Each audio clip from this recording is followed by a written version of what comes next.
2006-7 ನಾನು ಮಾಡದೇ ಇದ್ದಂಥ ತಪ್ಪು ನನ್ನ ತಲೆ ಮೇಲೆ ಹಾಕಬೇಕಾಯ್ತು. ಅಲ್ಲಿ ಏನೇನು ನಡೀತು ಅದೆಲ್ಲ ಈಗ ಹಳೆ ಕತೆ, ಅದನ್ನು ಹೇಳಲಿಕ್ಕೆ ಹೋಗೋದಿಲ್ಲ. ಅದರಿಂದ ಹಿಂದೆ ಆದಂಥ ಅನುಭವಗಳಿಂದ ಯಾವುದೇ ಕಾರಣಕ್ಕೂ ಇವತ್ತು ಕರ್ನಾಟಕದಲ್ಲಿ ನಮ್ಮ ಪಕ್ಷದ ಬಗ್ಗೆ ಯಾರೂ ತಪ್ಪನ್ನು ಹುಡುಕಬಾರದು. ಆ ನಿಟ್ಟಿನಲ್ಲಿ ನಾವು ಕೆಲಸ ಮಾಡ್ತೀವಿ. ಈಗ ಮೈತ್ರಿ ರಾಜ್ಯದಲ್ಲಿ ಒಂಥರ ಆದ್ರೆ ಹಾಸನದಲ್ಲೂ ಸಹ ಮೈತ್ರಿ ವಿಚಾರದಲ್ಲೇ ಸಾಕಷ್ಟು ಹೌದು. ಹಾಸನದಲ್ಲಿ ಹಾಸನದ ವಿಷಯದಲ್ಲಿ ಯಾರೋ ಒಬ್ಬರೋ ಇಬ್ಬರದೋ ಏನೋ ಸಮಸ್ಯೆಗಳಿರ್ಬೋದು. ಅವರು ಪಾಪ ನಮ್ಮ ಪಕ್ಷಕ್ಕಿಂತಲೂ BJP ಪಕ್ಷಕ್ಕಿಂತಲೂ ಬೆಳೆದಿರ್ತಕ್ಕಂಥವ್ರು. ಅವ್ರ ಬಗ್ಗೆ ನಾನು ಚರ್ಚೆ ಮಾಡಿದಷ್ಟು ಮಾಡ್ತಕ್ಕಂಥ ಬೆಳವಣಿಗೆ ನಾನು ಏನು ಕಂಡಿಲ್ಲ. ಅಂಥವ್ರ ಬಗ್ಗೆ ಅವ್ರ ರಾಷ್ಟ್ರೀಯ ಪಕ್ಷದಲ್ಲಿ ಅವ್ರು ತೀರ್ಮಾನ ಮಾಡ್ತಾರೆ. ಮೈತ್ರಿ ಸಂಬಂಧಪಟ್ಟ ಹಾಗೆ ಬಿಜೆಪಿ ರಾಜ್ಯ ನಾಯಕರು ತಾವೇನಾದ್ರು ಮಾತುಕತೆ ಇದುವರೆಗೆ ಈಗಾಗಲೇ ಒಂದು ರೌಂಡ್ ಮಾತನಾಡಿದ್ದೇವೆ. ಸದ್ಯದಲ್ಲೇ ಮತ್ತೆ ಈಗಾಗಲೇ ಉಸ್ತುವಾರಿ ಏನು ಹಾಕಿದ್ದಾರೆ. ನೆನ್ನೆಯ ದಿನ ಹೊಸ ಅಧ್ಯಕ್ಷರು BJPನಲ್ಲಿ ನೆನ್ನೆ ಚಾರ್ಜ್ ತಗೊಂಡ ನಂತರ ಇವತ್ತು ಈ ಸ್ಥಳೀಯ ಸಂಸ್ಥೆಗಳ ಚುನಾವಣೆಗೆ ಕೆಲವು ಉಸ್ತುವಾರಿಯನ್ನು ವಹಿಸಿದ್ದಾರೆ ಜವಾಬ್ದಾರಿ.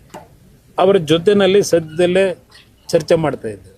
ಸರಿ, ಈ ಸರ್ಕಾರದಲ್ಲಿ ಈಗ ಒಂದು ಠಾಣೆ ಒಳಗಡೆ ಒಬ್ಬ DGP ಲೆವೆಲ್ನವರು ಮಹಿಳೆಯರ ಜೊತೆ ಆ ಥರ ಏನು ಅದನ್ನೇ ಇಲ್ಲಿ ಈ ಸರ್ಕಾರದಲ್ಲಿ ಯಾವುದೇ ರೀತಿಯ ಅಧಿಕಾರಿಗಳ ನಡವಳಿಕೆಗಳ ವಿಷಯದಲ್ಲಿ ಇರ್ಬೋದು, ಭ್ರಷ್ಟಾಚಾರ ಇರ್ಬೋದು,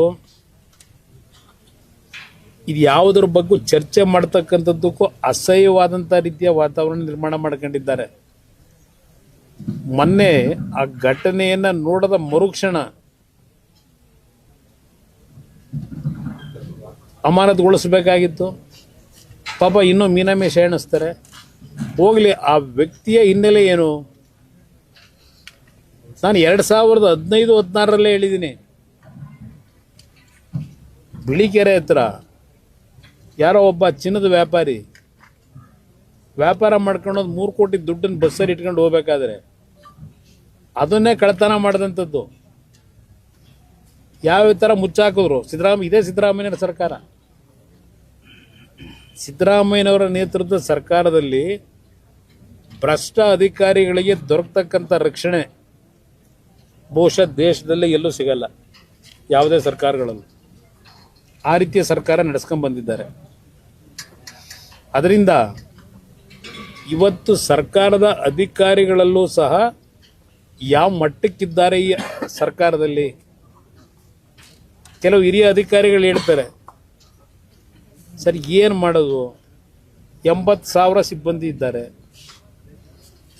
ಇಲ್ಲಿ ಸರ್ಕಾರದಲ್ಲಿ ನಡೆಯತಕ್ಕಂಥ ವರ್ಗಾವಣೆಗಳು, ಆ ವರ್ಗಾವಣೆಯ ಗೈಡ್ಲೈನ್ಸ್ ಏನು ಇಟ್ಕೊಂಡಿದ್ದಾರೆ, ಆ ಹಿನ್ನೆಲೆಯಲ್ಲಿ ನಾವು ಎಷ್ಟರ ಮಟ್ಟಿಗೆ ಎಷ್ಟೇ ನಾವು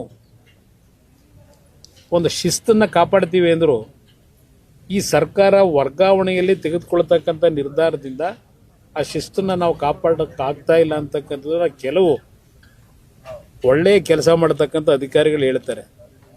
ಈ ಮುಖ್ಯಮಂತ್ರಿಗಳು ಏನು ಹೇಳಿದ್ರು ಮೊನ್ನೆ ಪೊಲೀಸ್ ಹಿರಿಯ ಅಧಿಕಾರಿಗಳ ಸಭೆಯಲ್ಲಿ, 80 ಕೇಸ್ಗಳು, ಕ್ರಿಮಿನಲ್ ಕೇಸ್ಗಳು ಪೊಲೀಸ್ ಅಧಿಕಾರಿಗಳ ಮೇಲೆ ಇದೆ ಅಂತ ಹೇಳಿ.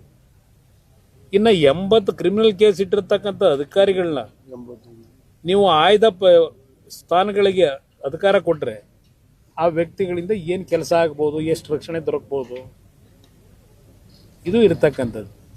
ಇನ್ನು ನಿಮ್ಮದು ಎಂಥದ್ದು CL7 ನಾನು ಬಹುಶಃ ನಿಮ್ಮ ಮುಂದೆನೇ ಹೇಳಿದೆ.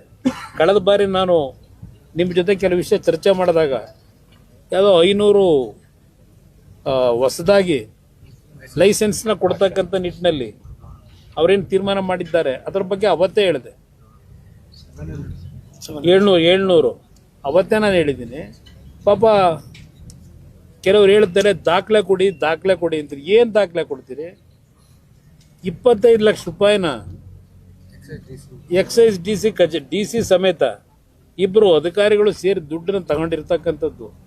ಕ್ಯಾಶನ್ನ ಲೋಕಾಯುಕ್ತದವ್ರು ಹಿಡಿದಾಗಿದೆ. ಇನ್ಯಾವ ನಿಮಗೆ ದಾಖಲೆ ಬೇಕು ಪ್ರಿಯಾಂಕಾ ಖರ್ಗೆ ಅವರೇ? ಇದು ನಡೀತಾ ಇರ್ತಕ್ಕಂಥದ್ದು. ಇನ್ನು ವಾಲ್ಮೀಕಿ ಹಗರಣ, ಅವನು ಯಾರನ್ನ ಪದ್ಮನಾಭ ಹಾಕೋರಲ್ಲ, ಅಲ್ಲಿ ಹಾಕಿದ್ರಲ್ಲ, ಆ ವ್ಯಕ್ತಿಯನ್ನ ಪೋಸ್ಟಿಂಗ್ ಕೊಡಲಿಕ್ಕೆ ಅವಕಾಶ ಇತ್ತಾ? ಆಮೇಲೆ ಏನೇನಾಗಿದೆ ಪ್ರೊಸೀಡಿಂಗು ಇವತ್ತವರೆಗೆ ಯಾರು ಚರ್ಚೆ ಮಾಡಿಲ್ಲ ಅದ್ರ ಬಗ್ಗೆ. ನನ್ನ ಹತ್ರ ಮಾಹಿತಿ ಇಟ್ಕೊಂಡಿದ್ದೀನಿ ಯಾವ್ಯಾವ ಥರ ನಂತರ ಆದಂಥ ಡ್ಯಾಮೇಜ್ನ ಸರಿಪಡಿಸೋಕ್ಕೆ ಈ ಸರ್ಕಾರ ಏನೇನು ನಡೆಸಿದ್ದಾರೆ ಎಲ್ಲ ಮಾಹಿತಿಗಳಿದೆ. ಯಾವುದೇನು ಮಾಹಿತಿಗಳೇನಿಲ್ಲ, ಅದಂತೂ ಹಿಟ್ ಆ್ಯಂಡ್ ರನ್ನು ಯಾವ ಹಿಟ್ ಆ್ಯಂಡ್ ರನ್ನು ಇಲ್ಲ. ನಿಮ್ಮ ಕರ್ಮಕಾಂಡಗಳನ್ನ ಹೇಳಲಿಕ್ಕೆ ಬೇಕಾದಷ್ಟು ಮಾಹಿತಿಗಳು ಇಟ್ಕೊಂಡಿದ್ದೀವಿ. ಆದರೆ ಏನು ಮಾಡೋದು, ಏನು ಹೇಳಿದ್ರು ನಿಮ್ಮಿಂದ ಈ ನಾಡಿನ ರಕ್ಷಣೆಯನ್ನು ಮಾಡ್ತಕ್ಕಂಥ ಒಂದು ಕಿಂಚಿತ್ತು ನಿಮ್ಮಲ್ಲಿ ಪಾಪ ಪ್ರಜ್ಞೆ ಅನ್ನೋದಿಲ್ಲ ಈ ಸರ್ಕಾರದಲ್ಲಿ. ಹೆಚ್ಚಿನ ವಿಡಿಯೋಗಳಿಗೆ ಪ್ರತಿಧ್ವನಿ ಯೂಟ್ಯೂಬ್ ಚಾನೆಲ್ ಸಬ್ಸ್ಕ್ರೈಬ್ ಮಾಡಿ, ಬೆಲ್ ಐಕಾನ್ ಕ್ಲಿಕ್ ಮಾಡಿ.